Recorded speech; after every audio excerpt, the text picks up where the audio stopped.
À vous, Louis Sarkozy de Nagui Bosca. J'ai 2 questions sur le livre, moi. La première, comment tu l'as financé? Et la deuxième, est-ce que... Enfoiré. Non, la deuxième, est-ce que ça se lit bien? La question n'est pas très drôle, mais assez vraie. J'ai pas compris la... Thierry Ardisson, animateur emblématique de l'émission Tout le monde en parle, a été décoré le 11 avril 2024 de la Légion d'honneur lors d'une cérémonie à l'Élysée. Cette distinction a été justifiée par le président Macron en saluant un personnage d'une liberté totale, provocateur et érudit. C'est-à-dire qu'en fait, si vous voulez, quand Emmanuel Macron m'a donné la Légion d'honneur, je me suis pris une tribune dans Libération de tout un tas de filles, à commencer par Angot. Christine Angot a exprimé son indignation face à cette décoration, la qualifiant de gifle. Dans une tribune publiée dans Libération, elle revient sur ses expériences traumatisantes sur le plateau de Thierry Ardisson, notamment en 1999, lorsqu'elle était venue présenter son livre « L'inceste ». Qui disait, mais attendez, Macron qui donne la Légion d'honneur à Ardisson, c'est comme s'il me donnait une gifle à moi. J'en profite d'être là pour remettre les choses au point. D'abord, moi j'ai rien à voir avec MeToo, il faut quand même le préciser, parce que moi j'ai jamais été, il n'y a jamais une fille qui est sortie en disant il a fait ci, il a fait ça, pour cause. Vous n'avez pas de MeToo. J'ai pas de MeToo, donc déjà, à notre époque, c'est plutôt bien. La soif de honte, un livre autobiographique et intime de 300 pages autour de l'addiction à l'alcool de Nicolas Bedos, mais pas seulement, puisque l'écrivain raconte également un viol dont il a été victime, mais aussi son rapport à sa récente condamnation pour agression sexuelle sur 2 femmes, qui lui a valu 1 an de prison, dont 6 mois avec sursis. Je n'ai plus d'espoir qu'on me pardonne, mais je continue à faire des rêves. Si je ne peux plus rêver, je ne vois pas comment je peux survivre. Loin d'avoir été légère, la conversation entre Léa Salamé et Nicolas Bedos était sur le point de s'achever lorsque l'humoriste Paul de Saint-Cernin, joker humoristique de l'émission Invité à réagir quand il le souhaite depuis son siège dans le public, décide de prendre la parole à la fin de cette séquence. Tout l'argent récolté grâce à la vente de ce livre va être reversé à une association de victimes. Tu le sais pas, je viens de le décider, mais... C'est sérieux ce qu'on dit là? C'est sérieux ce qu'on dit là? Oui, mais c'était une manière de te montrer que c'est important le consentement. Bah oui. Tu vois, je décide que l'argent est reversé à cette association sans te demander ton avis. La tension est très vite montée sur le plateau de Morandini Live.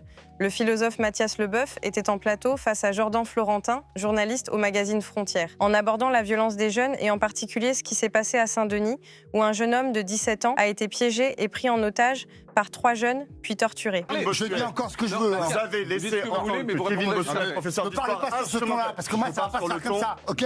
Vous me parlez pas sur ce ton. Moi, vous me dites pas, c'est inadmissible. Le désaccord entre les 2 hommes sur la responsabilité de chacun a atteint son paroxysme quand Mathias Leboeuf a affirmé que cette violence était exacerbée par certains partis et certaines personnes comme Jordan Florentin. Mais vous êtes un facho de première bourre, quoi. J'ai encore le droit de dire ce que je veux et ce que je pense. Pas qu'on a instrumentalisé et pas qu'on est responsable d'Armand Aboubacar. Vous êtes une honte. Ça va pas bien ou quoi? Vous êtes une honte. Ce dernier a alors haussé le ton en estimant que ces attaques étaient indignes et qu'il était inadmissible de reprocher aux médias et aux journalistes des actes violents et des crimes. Après des échanges aux cris de facho, Mathias Leboeuf a voulu quitter le plateau. Je suis une honte. C'est bon, Mathias. Je suis une honte. Mais... Je me barre, Jean-Marc. Non, restez. Je vais pas me laisser insulter par un petit merdeux de chez Frontières. C'est bon, du calme, Mathias, du calme. Ce mec me dit ce que je dois dire, ce que je dois penser, ce que je dois... On est où, là? On va rétablir. Du calme. Le dimanche 27 avril 2025, lors de l'émission C'est pas tous les jours dimanche sur BFM TV, le journaliste Benjamin Duhamel a interrogé le ministre de l'Intérieur, Bruno Retailleau, sur son absence sur les lieux de l'attaque survenue dans une mosquée du Gard. Mais non seulement vous n'y allez pas, et en plus vous maintenez 2 réunions publiques dans le cadre d'une élection interne. Comprenez que, là encore, il y a une forme de 2 poids, 2 mesures. Trop tard, non, Bruno Retailleau? C'est toujours trop tard. Il est mort. Face aux critiques concernant son absence sur les lieux de l'attaque, Retailleau a expliqué qu'il avait préféré attendre d'avoir plus d'informations avant de se rendre sur place, afin de ne pas interférer avec l'enquête en cours. Si l'équivalent Bruno Retailleau s'était produit dans une église ou dans une synagogue, est-ce que vous auriez attendu 2 jours avant de vous y rendre? J'aurais souhaité en savoir plus, bien sûr. Cette séquence a suscité de nombreuses réactions, certains estimant que le ministre aurait dû se rendre immédiatement sur les lieux pour témoigner de son soutien, tandis que d'autres ont défendu sa décision d'attendre davantage d'éléments avant de se prononcer publiquement. Est-ce qu'on peut vraiment croire au fait que vous n'y êtes pas allé simplement parce que vous n'aviez pas suffisamment d'éléments? C'est vraiment ça? Vous n'aviez pas d'éléments suffisants pour vous rendre compte le vendredi de la violence et de l'émoi que ça allait susciter? Mais vous avez, en France, 3 homicides par jour. Je les ai pas tous systématiquement, mais certains parfois sont abominables. Je ne me déplace pas à chaque fois.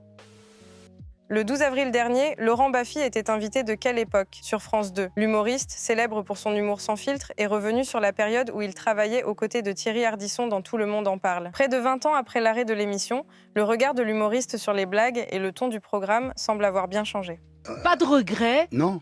Contrairement à Baffy, qui a 2 semaines. Baffy s'excuse, lui. Ouais, il s'excuse. Il a dit avec Ardisson, on était un peu con, un peu machiste. Mais c'est fou de dire ça. Face à Léa Salamé, Baffy a déclaré. C'est Lara Fabian qui disait dans une interview qu'elle avait été blessée. C'était une autre époque, on se permettait des choses. C'était le reflet d'une époque où on était plus sexiste, machiste et con, confiait-il. Je l'ai appelé après le passage chez vous. Je lui ai dit, il faut déjà que tu apprennes à parler français. Moi, j'étais ni con ni macho. Il dit, avec Ardisson, on était con et macho. Ben, lui, peut-être. Présent sur France Inter le 1er mai, Thierry Ardisson est revenu sur les propos de son ancien sniper. L'animateur ne semble pas avoir particulièrement apprécié la sortie et les excuses de Laurent Baffy, au point de lui glisser des petits tacles, mais avec amour. J'aime Laurent, il m'a. Vous dites c'est le petit frère de Jean-Yann. Formidable. Aujourd'hui, cracher dans la soupe, 25 ans après, en disant on était con. Ben non, on n'était pas con, on était dans l'époque. C'est sûr que l'époque a changé, tout le monde le sait. Ouais. De là à se battre la coulpe en disant c'est terrible ce que j'ai fait, j'étais con, j'étais macho. Non, moi j'étais ni con ni macho, j'étais Thierry Ardisson. Le ministre de l'Intérieur, Bruno Retailleau, a exprimé sa vive indignation suite à la présence d'Assa Traoré lors d'une conférence de presse organisée à l'Assemblée nationale. Cette conférence réunissait des membres de la famille d'Aboubacar Cissé, jeune malien assassiné dans une mosquée du Gard, ainsi que des élus de gauche. Les autorités ont réagi très tard. Le préfet, le ministre de l'Intérieur, le Premier ministre, 48 heures après, il a fait un tweet sur X. Les 2 poids et 2 mesures, on ne peut plus les accepter. Retailleau a dénoncé ce qu'il considère comme une instrumentalisation à des fins politiciennes de ce drame, qualifiant la présence de Madame Traoré de signe de cette récupération. Il a également affirmé que cette conférence de presse, tenue peu avant les questions d'actualité à l'Assemblée nationale, visait à l'attaquer personnellement. 14 km entre la sous-préfecture d'Alès et la mosquée où a été assassiné Aboubacar Cissé. Et vous n'avez même pas daigné parcourir ces kilomètres pour aller lui rendre hommage. Par ailleurs, Retailleau a annoncé qu'il recevra la famille d'Aboubacar Cissé le lundi 5 mai. Une décision qui intervient après des critiques concernant son absence sur les lieux du drame dans les jours suivant l'attaque. La présence de Mme Traoré est pour moi le signe de cette récupération, de cette instrumentalisation. Vous vous rendez compte de cette douleur et ces gens-là qui instrumentalisent? Et c'est moi qu'on accuse? Franchement, je suis absolument indigné. Honte à ces gens-là. Et croyez-moi, jamais ils me feront taire. Ils cherchent à m'intimider. Récemment, le magazine Valeurs Actuelles a fait sa une avec le titre « 2027, le candidat Hanouna », détaillant sur 12 pages le prétendu programme de l'animateur Cyril Hanouna pour l'élection présidentielle de 2027. Franchement, je ne suis pas sûr que ça soit très malin de nous-mêmes de donner de l'écho à cette rumeur. Sauf si des gens veulent qu'on construise des cours de padel dans les jardins de l'Élysée, puisque ça a l'air d'être la proposition de M. Hanouna. Ce programme fictif comprenait des propositions radicales telles que l'immigration zéro, la création d'un Guantanamo à la française et la fin de la sécurité sociale pour tous. Parce que vous voyez un homme politique ou une femme politique aujourd'hui défendre ce que vous venez de dire. Oui, bien sûr. Et proposer. Cyril Hanouna, certainement. Oui. Cependant, Cyril Hanouna a révélé sur Europe qu'il s'agissait d'un canular soigneusement orchestré. Il a expliqué avoir envoyé des mails à une trentaine de personnes en leur faisant croire à sa candidature, sachant que certains les transmettraient à des journalistes. Selon lui, cette opération visait principalement à faire de la publicité pour ses émissions sur Europe 1 et à la rentrée. Mais je lui déconseillerais de se présenter. Bon, mais il n'empêche, c'est un citoyen.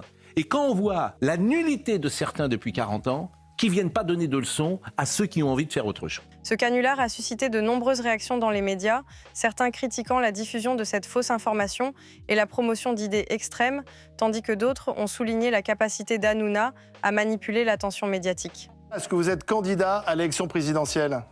Non, je ne suis pas candidat à l'élection présidentielle. Par contre, je veux bien être candidat à la présidence du Paris Saint-Germain si un jour Nasser fait appel à moi. L'animateur a profité de cette occasion pour discuter de l'article de Valeurs Actuelles dans son émission « On marche sur la tête » en invitant le journaliste qui l'avait rédigé. Je le dis aux auditeurs, ma seule priorité, essayez de vous faire rire. Il y a énormément de gens qui me demandent d'être candidat.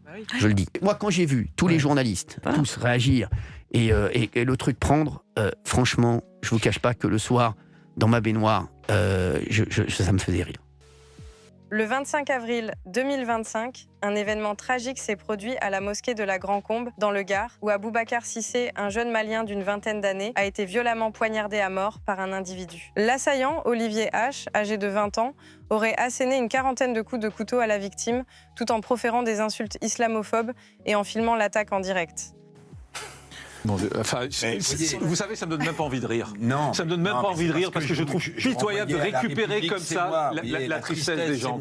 Et ce jeudi 1er mai, il affirme que l'islamophobie et le racisme sont l'invention des puissants pour diviser le peuple. Depuis la place d'Italie à Paris, il a livré son traditionnel discours pour la Journée internationale des travailleurs et travailleuses avant que le cortège ne s'élance vers la place de la Nation. Il y a une réactivité d'un parti politique en France qui est de la pure récupération et ça saute aux yeux jusqu'à la compassion étalée effectivement par le leader de l'organisation qui prend dans ses bras n'importe quelle musulmane. Le 27 avril 2025, lors d'un rassemblement à Paris en hommage à Aboubacar Cissé, Jean-Luc Mélenchon a été profondément ému par le témoignage poignant d'une manifestante. La femme, en larmes, a exprimé sa peur croissante en tant que musulmane en France.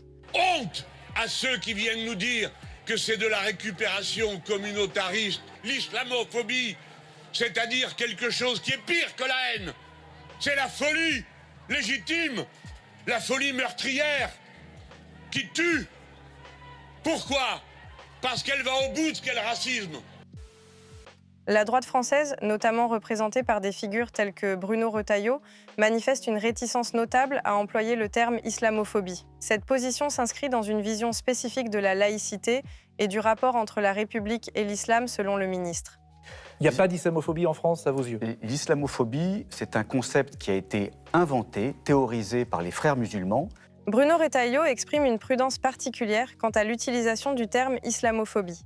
Il considère que ce mot peut être instrumentalisé pour restreindre la liberté d'expression et éviter toute critique de l'islam, telle que le port du voile, comme des signes d'une volonté séparatiste. Tous les islamistes, tous, il n'y a pas une exception, souhaitent que les femmes soient violées,